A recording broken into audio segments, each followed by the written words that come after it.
Assalamualaikum warahmatullahi wabarakatuh. Perkenalkan, nama saya Ali Asyari. Saya merupakan mahasiswa dari jurusan Ilmu Ekonomi, Fakultas Ekonomi Universitas Negeri Padang. Video ini merupakan pembahasan materi dari kuliah Teori Ekonomi Mikro 1. Pada video kali ini, saya akan bahas tentang permintaan perorangan dan permintaan pasar. Ada beberapa langkah untuk menganalisis permintaan dan menunjukkan bagaimana permintaan suatu barang tergantung pada harganya, harga lain, dan pendapatan. Yang pertama, kita mulai dengan menarik kesimpulan suatu kurva permintaan dan konsumen secara perorangan. Karena kita tahu bagaimana perubahan dalam harga pendapatan mempengaruhi garis anggaran seseorang. Yang kedua, selanjutnya kita akan meneliti dampak perubahan harga secara lebih rinci apabila harga suatu barang naik.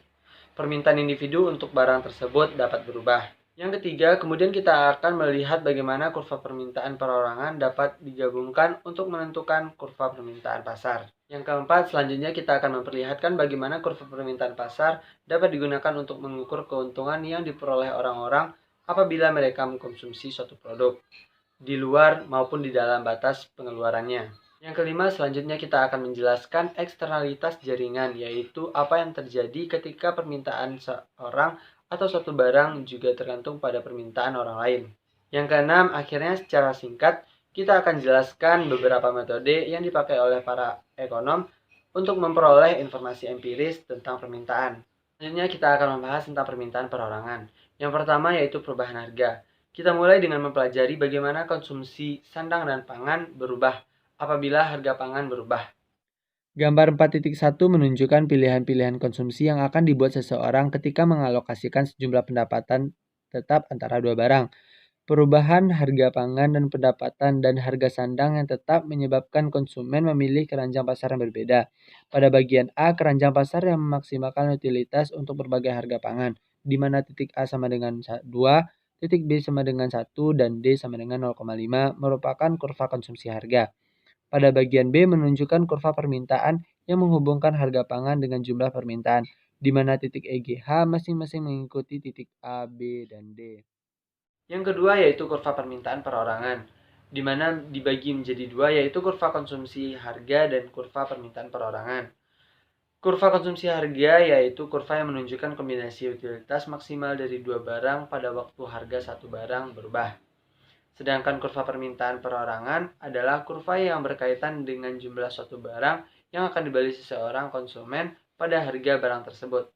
Yang ketiga yaitu barang normal versus barang inferior. Apabila kurva konsumsi pendapatan mempunyai kemiringan positif, jumlah permintaan meningkat bersamaan dengan pendapatan, akibatnya elastisitas permintaan akan pendapatan adalah positif. Dalam hal ini, barang-barang dinyatakan normal, yakni konsumen ingin membeli barang tersebut lebih banyak bila pendapatan mereka meningkat. Dalam beberapa kasus, jumlah permintaan jatuh bila pendapatan naik dan elastisitas permintaan, karena pendapatan menjadi negatif. Kita kemudian menyatakan barang tersebut sebagai inferior. Istilah inferior secara sederhana berarti bahwa konsumsi jatuh pada waktu pendapatan naik. Selanjutnya itu perubahan pendapatan. Peningkatan pendapatan dengan harga semua barang tidak berubah menyebabkan konsumen mengubah pilihan keranjang pasar mereka. Selanjutnya yaitu kurva Engel, yaitu kurva yang menghubungkan jumlah barang yang dikonsumsi dengan pendapatan kemiringan. Kurva Engel yang naik sama seperti halnya kemiringan yang naik pada kurva konsumsi pendapatan. Ini berlaku untuk semua barang normal. Kurva Engel menghubungkan jumlah barang yang dikonsumsi dengan pendapatan. Selanjutnya substitusi dan komplement. Disebut barang substitusi jika kenaikan harga suatu barang mengakibatkan kenaikan jumlah permintaan barang lainnya. Dan dikatakan barang komplement bila kenaikan harga suatu barang mengakibatkan penurunan jumlah permintaan pada barang lainnya. Selanjutnya yaitu efek pendapatan dan substitusi. Yang pertama yaitu efek substitusi. Efek substitusi yaitu perubahan konsumsi suatu barang yang berhubungan dengan perubahan harga barang tersebut dengan memegang tingkat utilitas yang tetap. Yang kedua yaitu efek pendapatan. Efek pendapatan adalah perubahan konsumsi suatu barang akibat dari naiknya daya beli dengan harga relatif konstan. Selanjutnya yaitu barang given. Barang given adalah barang yang kurva permintaannya memiliki kemiringan naik karena efek pendapatan yaitu negatif lebih besar daripada efek substitusi. C. Permintaan pasar. Kurva permintaan pasar adalah kurva menyatakan jumlah satu barang yang akan dibeli oleh semua konsumen di dalam pasar pada harga barang tersebut. Yang pertama kita akan membahas tentang permintaan perorangan dan permintaan pasar. Agregat permintaan perorangan menjadi permintaan pasar tidak hanya bersifat pelatihan teoritis.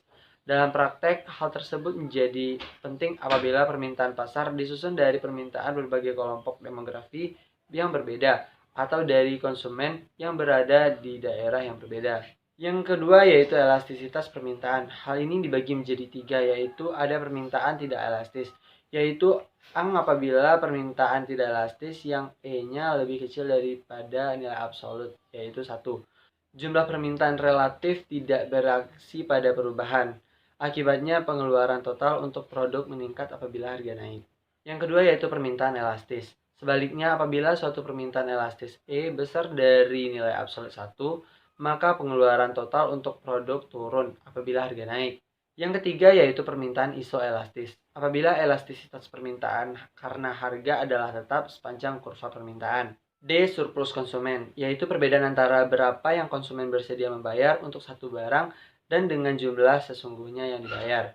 Surplus konsumen dengan mudah dapat dihitung jika kita mengetahui kurva permintaannya.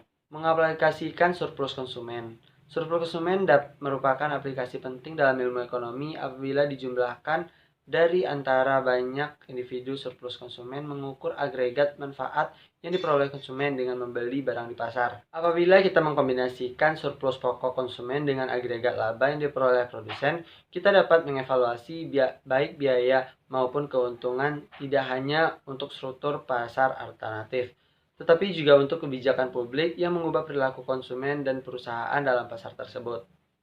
Eksternalitas jaringan, yaitu bila masing-masing permintaan individu bergantung pada pembelian individu-individu lain. Dalam hal ini, kita akan membahas beberapa efek. Yang pertama, kita akan bahas efek bandwagon, yaitu efek eksternalitas jaringan positif di mana seorang konsumen ingin memiliki suatu barang karena sebagian orang lain juga memiliki barang tersebut. Yang kedua yaitu efek snob, yaitu adalah eksternalitas jaringan negatif di mana konsumen ingin memiliki suatu barang yang eksklusif dan unik. F. Perkiraan empiris permintaan. Beberapa metode dapat dipakai untuk memperoleh informasi tentang permintaan konsumen. Hal ini mencakup wawancara, pendekatan eksperimen, dan pendekatan statistik yang tidak langsung.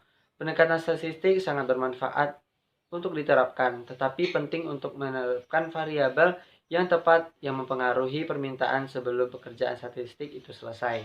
Demikian video pembahasan tentang permintaan perorangan, permintaan pasar.